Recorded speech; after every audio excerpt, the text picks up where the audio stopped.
Hey everyone, James Marin here, and welcome to part 4 of the Steadicam Hardmount Series. Now, if you haven't seen any of the other parts of this series, make sure that you check the links in the description below where I have all the other parts to this series, including the very first one where I show you how to actually set up your Steadicam for hard mounting. Now, in this part, I teamed up with my friends over at Trak Kar to show you yet another really great vehicle that you can use in order to hard mount your Steadicam to. In this case, their camera car is an electric camera vehicle that is really easy to set up, really easy to get going, and you could do a multitude of things with. Now, why would you use an electric camera car like this one offered by Trak Kar in order to get shots? One of the biggest reasons to use the Trak Kar is its modularity. An electric camera car like the one that I'm going to show you in this video and that's offered by Trak Kar can give you a really wide range of possibilities that extends beyond Steadicam, and that you can add things like lights. You can add a crane and a crane operator. You could have the DP or the director and AC, all sorts of things in order to make life easier and make the production run smoother, because everything and everyone that is necessary to get the shot is in the vehicle. For Steadicam specifically, it has a whole lot of added benefits for you, the operator. It's really easy to switch from any direction of the vehicle, 360 mounting options, and therefore you could go from the front to the back, the sides, really quickly. And of course, it means you can go a whole lot faster than an e-bike or a rickshaw. This Trak Kar can go up to 50 miles per hour, which is plenty of speed for you. And in most cases, if you're tracking other vehicles like a motorcycle, you're going to be going about 30 to 40 miles an hour. And you could see in the examples that we have here in this video that it's going to be plenty of speed. So here's the tour of the Trak Kar itself, along with some example shots that we came up with on the fly. Hey everybody, James Marin here, and I'm here with my friend Art Ortiz, who is from Trak Kar, and we're showing off his new camera car today. And it's got a lot of really great things that I love about using it with Steadicam and using it with other tools to get all sorts of amazing shots. Art, if you could kind of take me through a little bit of your car and just like some of the things that you feel are worth noting in the vehicle here. Yeah, so it's custom made. It's Steadicam friendly. We pretty much made it to where we can mount the seats, or you could come off of that offset there with a Garfield, or as we have it here, we can come off a pipe. It's basically up to Steadicam preference. So Yeah. We could set up here for an AC. Mm-hmm. We have receivers everywhere, as you can see, and holes everywhere, so you can put a pin and mount anything. You want to put some lighting or some flags or anything like that. And then you can see we have various seat setups here now. So yeah, it's all electric. So obviously we don't want any sound for dialogue, and it doesn't have any exhaust. So when you have talent or anything behind you, you don't want to be breathing that stuff. Yeah, so all good points. Yeah, so no exhaust, no sound. So the car gets up to 50 miles an hour. It's pretty quick. Most applications we don't need to go that fast because we'll do walk and talks or bicycles or somebody running or someone walking the dog or whatever the case is. It sits on airbag suspension, so we can soften the ride for Steadicam. Okay. Do you mind showing that? We can lessen the airbags if you want to see. Here's the front. They drop down and raise up. And then the same thing with the back. And if you wanted to soften the ride, you take out air? Yeah. So you put all your weight on it, and then you go by that, you feel it, and then you can just let a little bit of air out. So it just gives you that, even though you're pretty stabilized, it just gives you that little extra. Yeah. When we're going down a bumpy road or something. Yeah, absolutely. Well, what did you say is the battery life on this? So it always depends on how fast you're going and how long you're using the vehicle. So for most applications, walk and talks and somebody jogging 5-7 miles an hour, it'll last all day throughout production. Okay. So you want to get an idea, it'll go about 60 miles at like full speed of 50 miles an hour. That sounds like play. So yeah, we'll never go 60 miles in a day of tracking. Yeah. Ever.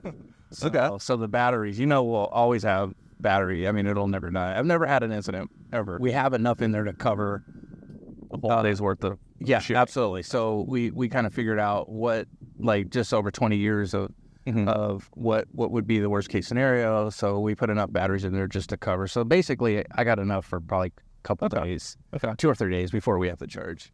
So today, obviously, we're mounting Steadicam, but besides Steadicam, what other things have you mounted on here before? We talked a little bit about, I think a 17-foot Techno crane you've done on here. Yeah. What else have you put on the Trak Kar? Yeah, so most of the cranes out there up to 17 is comparable. You could probably still do about 35, 40 miles an hour with a... Really? Well, they've gotten lighter. They've gotten smaller, lighter. The old cranes were pretty heavy. Sure. But the new 17-foot Scorpio is just it's so light.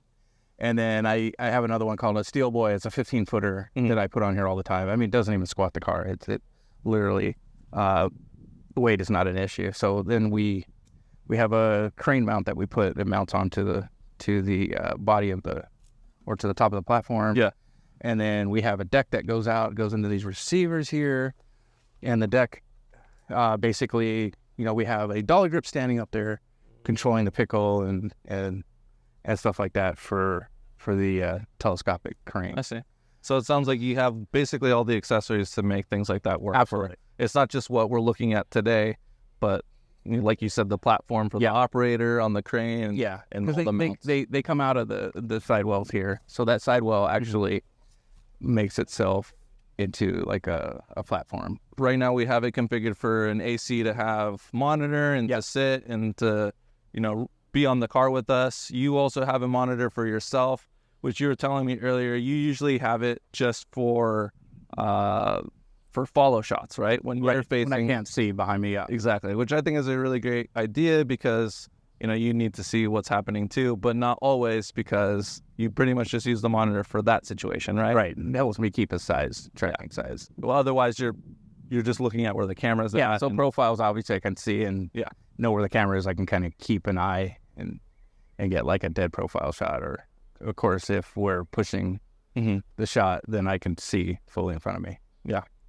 I think for me, the biggest thing about the Trak Kar and the biggest advantage that you have over other things is the fact that you have the ability to mount everything that you could imagine onto the car. Yeah. And earlier you were taking the seats off just by taking the bolts off and just everything's really easy to configure and reconfigure and not take up a lot of time, which obviously for being on set is really important because most people are, always, telling you to hurry up and everything. So this is really cool that it's so interchangeable and just the options are really endless. So and they have seat belts also, so for safety. So there we go. Okay, so I guess the other thing worth noting is that we can also attach things like what were we calling it, like a trailer? It's a mini process trailer. So it goes into the receiver here. It's got a tow receiver, and it's basically the same width and length of the car, and it's all cheese plate. Yeah. So you can mount I have this thing for a bicycle, and you could pedal it, and it'll simulating like you're pedaling because it's off the platform and it looks real. Yeah. Instead of pulling it, like back in the days we used to pull a chain. Yeah. And then they were over pedaling. Okay. So we have all these little things all the mounting points, just like on the car with all the holes that you can mount like a bounce or something. Yeah. You could I've had a motorcycle on it. I've had a golf cart. All on that trailer? All on that trailer. Oh, wow. Okay. Yeah. So you really get a lot of different looks. Yeah. So then you can put camera here as you're looking, and it looks really like, they're riding a bicycle or. Yeah. And obviously you can mount a bunch of lights and stuff. I'm sure you've had plenty of sky panels. Yeah, absolutely. This thing and everything. Absolutely. Yeah. You come up, come off with a pipe here. You can have a little sky panel in the corner, or even off that process trailer itself. You can cantilever it off the side. Okay. And I guess for those who may not know what a process trailer is, it's just for the actor to do their job. They're able to be on a vehicle or on a bike or motorcycle or golf cart, like you said, without actually having to drive it, and therefore they could focus on acting and not acting and driving and maneuvering. And this essentially is pulling you on the trailer, all the actors on whatever they're on, and they're just kind of taking it easy. And it looks good on camera. Even if they're a good writer, it helps keep that size for dialogue. Yeah, so I got a camera here and the bike is here, and as we're going, we're not fluctuating, Yeah, like you're that. just locked into We're locked. whatever it is. All right, so now it's time for some examples so you can see the Trak Kar in action. So in this first example, we're doing a shot where I'm mounted at the front of the Trak Kar, and we're gonna follow talent here from behind for a few beats, and then we're gonna speed up to get into a profile. Now for this example, we're starting off real casual, and we're going about 15 miles per hour, so not super fast for the Trak Kar's capabilities.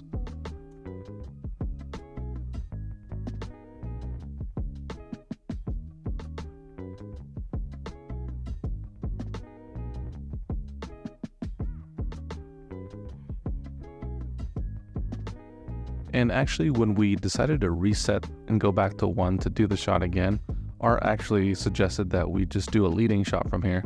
So here you can see Art is actually driving in reverse, and we're getting a leading shot out of it simply by going in reverse instead of having to remount from the back of the Trak Kar. So again, this vehicle is really capable of doing a lot of things to make your life easy and to keep things flowing on set so you're not losing any time at all.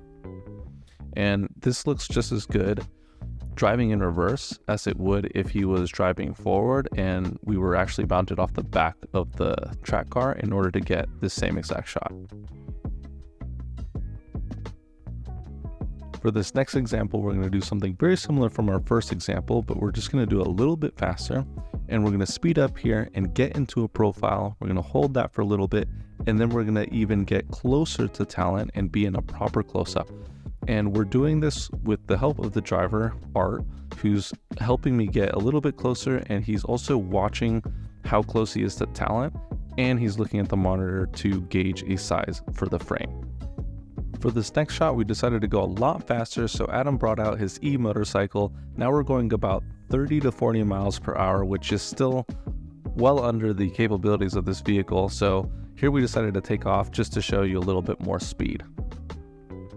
But that's it for this video, and that's also it for the Steadicam Hardmount Series. I really want to thank Art Ortiz from Trak Kar. His website is listed in the description below. It's trakkarcameracars.com. I really hope that you got a lot out of this series and that you learned a lot of things that are going to help you set yourself up for success for your future productions.